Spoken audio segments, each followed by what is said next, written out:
Holland کے خنزیر ملعون گستاخ رسول گیرٹ ولڈرز نے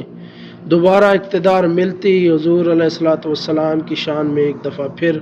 گستاخی کر دی۔ ہالینڈ کا سور گیرٹ ولڈرز یہ جو حرکتیں کر رہا ہے، ہماری امیر تحریک لبیک پاکستان علامہ حافظ سعد حسین رضوی صاحب سے گزارش ہے کہ اس موجودہ حکومت کی امید پر نہ رہیں، بلکہ آج ہی خطبہ جمعہ میں ملک گیر احتجاج کا اعلان کریں،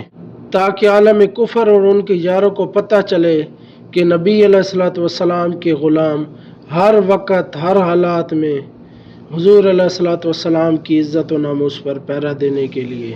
تیار ہے۔ اور امیر المجاہدین علامہ خادم حسین رضوی نور اللہ مرقدہ کا گستاخوں کے خلاف دیا گیا فتویٰ آج بھی قائم ہے۔ من سب نبیًا